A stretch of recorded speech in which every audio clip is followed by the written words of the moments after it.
Presidente, il centro Guttuso ha messo su addirittura anche una compagnia teatrale che stasera fa uno spettacolo, insomma un lavoro per la cultura a tutto tondo quello vostro. Sì, devo dire che è stata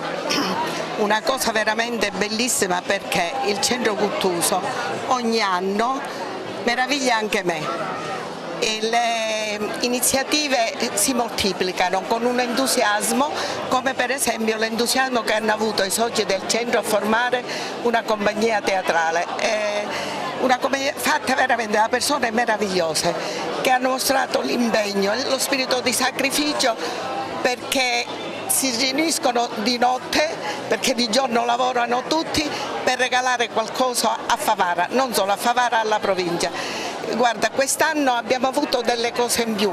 nella nostra, nel premio Buttitta. Abbiamo avuto anche un concerto di musica classica dell'Istituto Musicale Empedocle e mi sembrava che quasi quasi quando dovevamo accettarlo, che cosa c'entra la musica classica con il nostro premio Arte e Cultura Siciliana? Invece è musica classica e storia, e quindi ben venga, e siamo stati veramente felici. Che devo dirti, il centro Guttuso veramente è grande perché è formato da persone grandi, persone di cuore, di animo, persone che capiscono che cosa significa associazione e hanno alto senso di servire gli altri più che servire se stessi. E allora questa sera al Teatro San Francesco si sorride? Si sorride e si riflette, dico io, perché tratteremo una commedia contemporanea dove andiamo appunto a trattare le argomentazioni del sociale, dell'anziano inserito nella famiglia, nell'ambito del sociale, nell'ambito appunto dell'integrazione del soggetto anziano, che spesse volte non viene visto come risorsa, ma viene visto come se fosse un peso. Quindi dico, nella sostanza oggi vogliamo sorridere appunto per riflettere e complimentando quello che possono essere momenti di integrazione della famiglia come unica cellula d'agenzia di formazione, quindi avendo un anziano a casa non è un peso ma è una risorsa. Questa compagnia teatrale nasce in seno all'Associazione Culturale Guttuso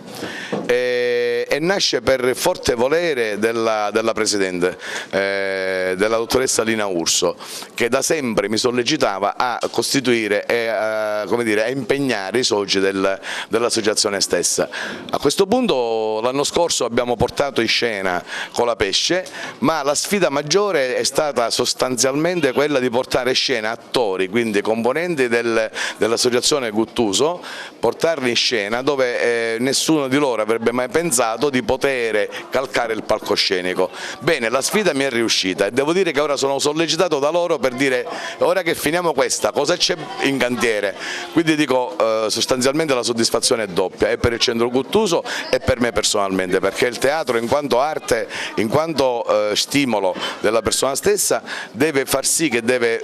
promuovere quelle che sono le attività culturali, quindi invitando alla lettura. E con questo voglio lanciare un messaggio ai giovani, che spesse volte sono distratti da mille altre argomentazioni, dalla tecnologia, che se ne fa buon uso, per carità, che ben venga, ma sostanzialmente oggi i ragazzi ne fanno cattivo uso, ne fanno abuso, distraendosi dalla vera argomentazione, che è la lettura, che è il modo l'approccio con la società, che oggi sostanzialmente è cambiato, che non c'è più lo sguardo, non c'è più la comunicazione mimica, non esiste più la postura, non esiste più, esiste solo il messaggio freddo, tecnico, che ovviamente non favorisce la costruzione del rapporto umano, ma bensì la crescita di una tecnologia che sicuramente ci porterà a sbattere.